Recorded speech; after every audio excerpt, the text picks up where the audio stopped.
Hey guys, welcome back to my channel. സുഹൃത്തുക്കളെ, sound ചെറുതായിട്ട് മാറി. എനിക്ക് ആ പനി വന്ന സൗണ്ട് ആയില്ലേ.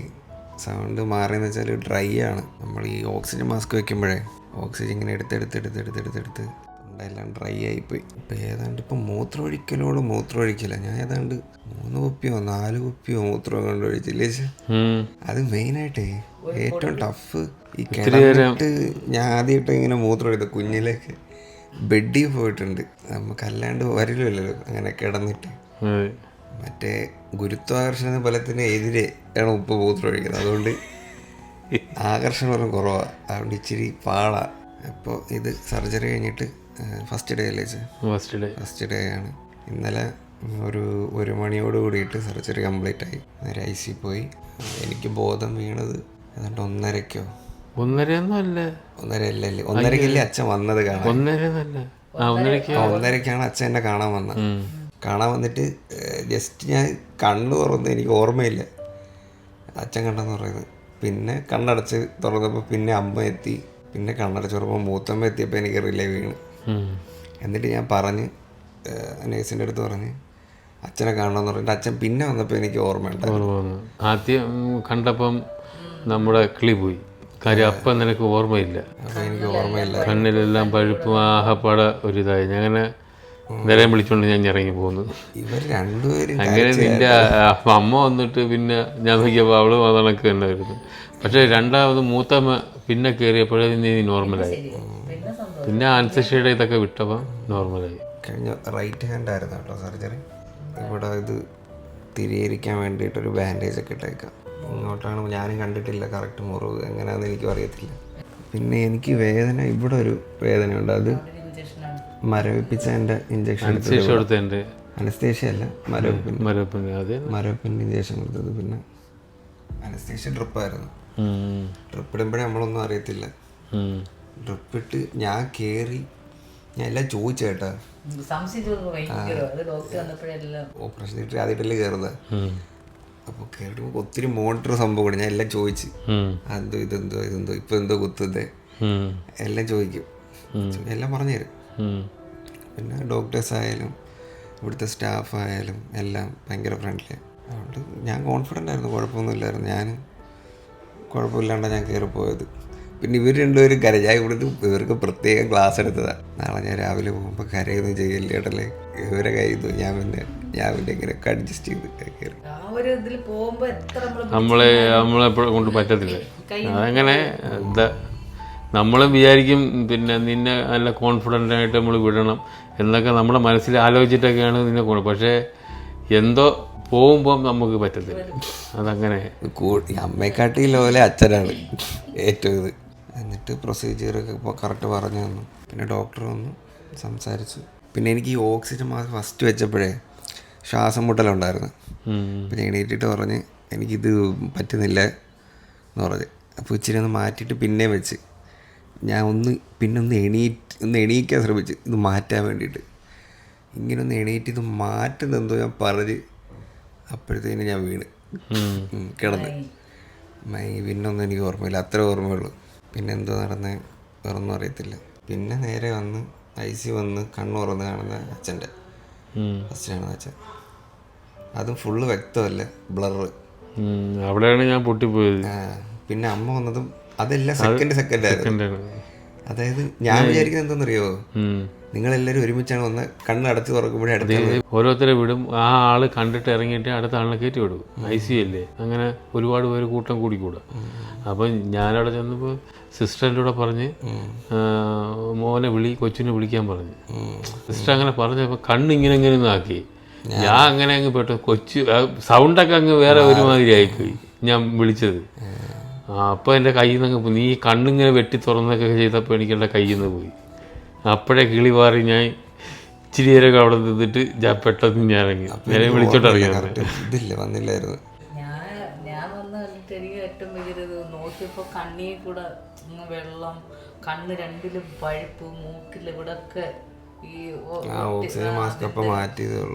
മാറ്റിയിട്ടില്ലായിരുന്നു. ഇവിടെ ഒക്കെ ഒരുമാതിരി ഇരിക്കുന്നു. ഞാൻ വന്ന് ചെന്നപ്പോൾ ഇങ്ങനെ ഒന്ന് ശ്വാസം ഇങ്ങനെ എടുത്ത് പെട്ടെന്ന് അന്നേരം പിന്നെ അവിടെ നിന്ന് സിസ്റ്റർ പറയുന്നത് സംസാരിച്ചോളാൻ പറഞ്ഞു. എന്നിട്ട് സംസാരിക്കും, പക്ഷെ ഇതെനിക്കൊന്നും അറിയത്തില്ല. അങ്ങനെ ഞാൻ വന്നപ്പോഴത്തേക്ക് കൊച്ചിൻ്റെ കണ്ണൊക്കെ അത് പൊതുവെ ആർക്കായാലും ഇല്ലേ, എന്ത് വരും. അതിപ്പോൾ നമ്മളെന്നല്ല, നമ്മൾ ജീവിച്ചിരിക്കവേ മക്കൾക്ക് ഇങ്ങനെയൊക്കെ ഒരു സാഹചര്യം വരുമ്പോഴത്തേക്ക് നമ്മളിനി എത്ര പിടിച്ചു നിന്നാലും പൊട്ടിപ്പോകും, ഇല്ലേ, പൊട്ടിപ്പോകും. അതൊരു ഇതാണ്. അതല്ല, ഞാൻ ഇതുവരെ അങ്ങനെ ഹോസ്പിറ്റലിൽ അങ്ങനെ ആയിട്ട് ഞാൻ പോയിട്ടൊന്നുമില്ല. ഇതൊക്കെ സംഭവം ഫസ്റ്റ് എക്സ്പീരിയൻസ്.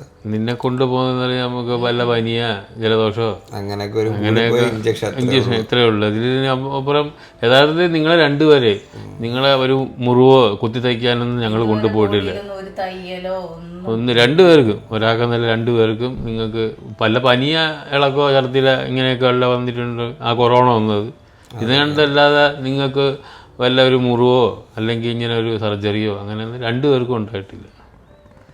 കൊച്ചിനും കുഞ്ഞിലെങ്ങാണ്ട് ഇതോണക്ക് ഈ ട്രിപ്പ് ഇടാനൊക്കെ പിന്നെ 2 മാസമൊക്കെ ആയപ്പോഴത്തേക്ക് കവക്കെട്ട് വന്നപ്പം അന്നെങ്ങാണ്ട് ഞാൻ ഇപ്പൊ കുത്തിയപ്പോ ഓർക്കുന്നത്, ഇവൻ ഇവിടെ കുത്തിയപ്പോ ഞരമ്പ് കിട്ടുന്നില്ല. അന്നും ഇതോണക്ക് ഇവിടെ ഞരമ്പ് കിട്ടിയില്ല. പിന്നെ കാലിന്റെ ഈ പിന്നെ കുപ്പുറ്റയുടെ ഈ കണ്ണങ്കാലിന്റെ അവിടെയാണ് നിനക്ക് ഇതോണക്ക് സൂചി വെച്ചത്. അതന്നേരം എനിക്ക് ഓർമ്മ വന്നു. വേദന നല്ല രീതിക്ക് കാണുമെന്ന് പറഞ്ഞു. ഇന്നലെ രാത്രി ഇന്നും കൂടെ കാണുക. 2 മാസം റെസ്റ്റ്, അത് കഴിഞ്ഞിട്ട് ഫിസിയോതെറാപ്പി ഏതാണ്ട് ഒരു 4-5 മാസം അടുപ്പിച്ച് ഫിസിയോതെറാപ്പി ചെയ്യണം. ഫിസിയോതെറാപ്പി വരും ഇവിടുന്ന് അറേഞ്ച് ചെയ്യാന്ന് പറഞ്ഞാൽ, അല്ലെങ്കിൽ നമുക്ക് തന്നെ ചെയ്യാം, വീട്ടിൽ വന്ന് ചെയ്തു തരും. ഒരു ബെൽറ്റ് ഇട്ട് ടൈറ്റാക്കി വെച്ചിട്ടുണ്ട്, കൈയും അതാണ്ട് ഈ ഭാഗം ഒന്നും അനക്കാൻ പറ്റാത്ത രീതിക്ക്. പിന്നെ രാത്രിയിലാണ് കൂടുതൽ വേദന എടുക്കുന്നത്. അല്ല, വേദന എന്ന് പറയുമ്പോൾ ഇല്ല, സൂചി കുത്തി ഇങ്ങനെ ഇറക്കുമല്ലേ, കുത്തി വലിക്കുന്ന അങ്ങനത്തെ വേദനയാണ്. പിന്നെ ഈ ഒട്ടിച്ചേക്കുന്നില്ല, ഇവിടെ ഒട്ടിച്ചേക്കുന്ന ഇതും പെയിൻ കില്ലറാണ്. അപ്പം അധികം എണീക്കാൻ പറ്റത്തില്ല കേട്ടോ. സപ്പോർട്ട് വേണം. എല്ലാത്തിനും സപ്പോർട്ട് ഉണ്ടെങ്കിലായിട്ട്. ഒറ്റയ്ക്ക് ഭയങ്കര ബുദ്ധിമുട്ടാണ്, പറ്റത്തില്ല. അപ്പോൾ എല്ലാവരും സപ്പോർട്ട് ചെയ്യും. അപ്പോൾ എല്ലാവരും സപ്പോർട്ട് ചെയ്യും. എല്ലാവരും ഗൈസ്, ഞാൻ എനിക്ക് പറയാനുള്ള വേറൊരു കാര്യം, എല്ലാവരും ഒരു ഹെൽത്ത് ഇൻഷുറൻസ് എടുത്ത് വെക്കുക. അത് പാക്കേജായിട്ട്, ഒരു ഫാമിലി പാക്കേജായിട്ട് നല്ലൊരു പാക്കേജ് നോക്കിയിട്ട് അത് ഏറ്റവും നല്ലതായിരിക്കും കേട്ടോ. കാരണം അത്യാവശ്യം നല്ലൊരു സർജറി നമുക്ക് എപ്പോഴാണ് വരുന്നത് പറയാൻ പറ്റത്തില്ല. നമ്മളൊരു ആയുസിൽ നമ്മൾ കഷ്ടപ്പെട്ടുണ്ടാക്കുന്ന പൈസ ഒരു ഹോസ്പിറ്റലിൽ അടയ്ക്കേണ്ട ഒരവസ്ഥ വരില്ല. അതുകൊണ്ട് എല്ലാവരും ഒരു ഹെൽത്ത് ഇൻഷുറൻസ് മസ്റ്റായിട്ട് എടുത്ത് വെക്കുക. ഞാൻ ഇത്രയും നാളായിട്ട് എന്തുകൊണ്ട് അതിനെപ്പറ്റി ചിന്തിച്ചില്ല, നമുക്കങ്ങനെ ഒരു അനുഭവം വന്നില്ല, അതുകൊണ്ട് മൈൻഡിൽ വരുന്നത് ഇപ്പോഴാണ് അതിനെ പറ്റിയിട്ടൊക്കെ ആലോചിക്കാൻ തുടങ്ങിയത്.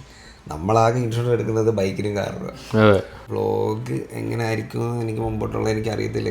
ഇപ്പോഴത്തെ കണ്ടീഷനിൽ എനിക്ക് വ്ളോഗ് ചെയ്യാനൊക്കെ ബുദ്ധിമുട്ടാണ്. മേ ബി ഒരു ഗ്യാപ്പ് എടുക്കേണ്ടി വരും ചിലപ്പം. എന്തായാലും നമ്മൾ അത്യാവശ്യം വീഡിയോ ഒക്കെ എടുക്കുന്നുണ്ട്. പിന്നെ അത് എഡിറ്റിങ്ങും മറ്റു കാര്യങ്ങളും നമുക്ക് ഒന്നും അറിയത്തില്ല. ഇല്ലെങ്കിൽ ഞങ്ങൾ ചെയ്തു തന്നെ. എഡിറ്റിങ് കുഴപ്പമില്ല, ലെഫ്റ്റ് ഒരു കൈ ഉണ്ട്, ഒരു കൈ ഉള്ളതുകൊണ്ട് നോക്കാം. എന്തായാലും നമ്മൾ കഴിവതൊക്കെ ഇടും. എന്തൊരു വരലെങ്കിലും അല്ലെങ്കിൽ ഞാൻ ചെയ്തിടും. പിന്നെ മെഡിസിനൊക്കെ ഉണ്ടോ കേട്ടോ, ഫുഡ് കഴിച്ചിട്ട് കഴിക്കാനൊക്കെ ആയിട്ട്. ഈ മുറിവ് കരിയുള്ള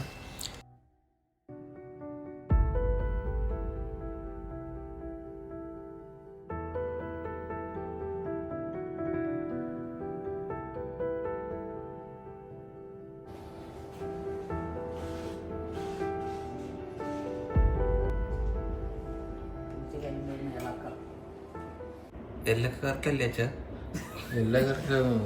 തോന്നുന്നു എനിക്ക് കണ്ടിട്ട്. ഇത് വാരിയല്ലേ, റിബ്സ്. അടുത്ത നമ്മൾ വെക്കാൻ പോണത് റിബ്സ് ബിരിയാണി. ഇതാണ് ആ ഒരു റിബ്സ്. ഇത് ചെയ്യുന്നതിന് മുമ്പുള്ള കേട്ടോ, അതായത് ഇവിടെ അപ്പം ആ ഒരു ഇഷ്യൂ ഉണ്ടായിരുന്നു, ഇവിടെ ഒന്നുമില്ല. ഇത് ചെയ്യുന്നതിന് മുമ്പുള്ളത്. ഇത് സർജറിക്ക് ശേഷം എടുത്ത എക്സ്റേ ആണ് കേട്ടോ. നോക്ക്, 2 സ്ക്രൂ ഇംപ്ലാന്റ് ചെയ്തിട്ടുണ്ട്. ഇഞ്ചുറി പറ്റിയത് കൊച്ചിന് ഇവിടെയാണ്, ഈ ഭാഗത്താണ് ഇഞ്ചുറി പറ്റിയത്. അവിടെ ഫിക്സ് ചെയ്ത് സ്ക്രൂ ചെയ്തു, പിന്നെ അത് സ്റ്റിച്ചിങ് ചെയ്തു. ഇതാണ് ചെയ്ത പ്രൊസീജിയർ. ഇവിടുത്തെ സാധനം ഇല്ലല്ലേ, ഇവിടെ ഇല്ലായിരുന്നു, അതിന് പകരം ഫിക്സ് ചെയ്തു. അങ്ങനെ ഇതൊക്കെ നിന്റെ തന്നെ. അത് പിന്നെ ആരെയല്ലാതെ പിന്നെ നാട്ടുകാരുടെ തൂക്കും. എൻ്റെ ഒരെല്ല് കൂടുതൽ വളഞ്ഞിരിക്കുന്നല്ലേ അങ്ങോട്ട്, ഒരെല്ല് കൂടുതലാണ്, ഒരു ഡൗട്ട് ഇല്ലാതില്ല. ഇത് രണ്ടും ഇങ്ങനെ ഇരിക്കാനുള്ളതായിരിക്കും. പിന്നെ വർക്കാവില്ല. കണ്ട, ഞാൻ സ്ക്രൂവിന്റെ കാര്യം പറഞ്ഞപ്പോ ഇപ്പൊ കിട്ടി. അല്ലെങ്കിൽ ഇതെടുത്ത് വെച്ചിട്ട് പറഞ്ഞോണ്ടിരുന്നേനെ. ഓ ഈ 2 സ്ക്രൂവിനായിരുന്നു ഇത് വീട്ടിൽ വെച്ച് അച്ചടിച്ചു തന്നേനായിരുന്നു സ്ക്രൂ അല്ലേ? കൂട്ടിക്കകത്തുള്ള ഓ ഇതിലും വലുതുണ്ടായിരുന്നു അത്. രാവിലെ ഫിസിയോ ചെയ്യാനായിട്ട് ആള് വന്നു. രാവിലെ കൈ നോക്കിയിട്ട് പറ്റുന്നുണ്ടായിരുന്നില്ല. ജസ്റ്റ് വിരല് മാത്രം ഇങ്ങനെ ഒന്ന് പമ്പ് ചെയ്ത് വിട്ടു.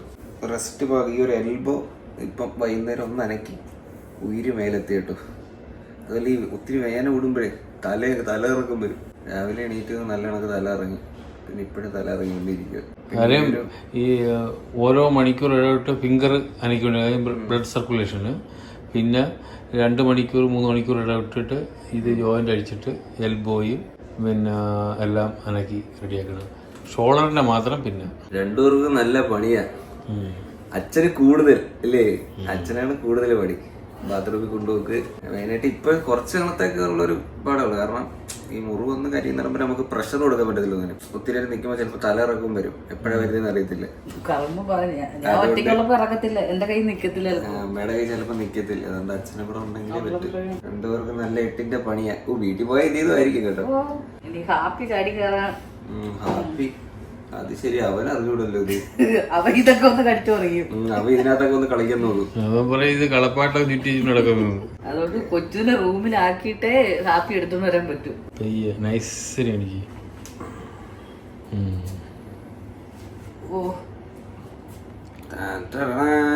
ഡാൻസ് ഒന്ന് കളിച്ചു നോക്കിയാലേ?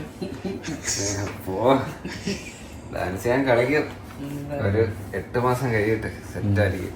ഇനി കൊച്ചിന്റെ ഈ കൈക്കായിരിക്കും ഏറ്റവും കൂടുതൽ സ്ട്രോങ് അല്ലേ?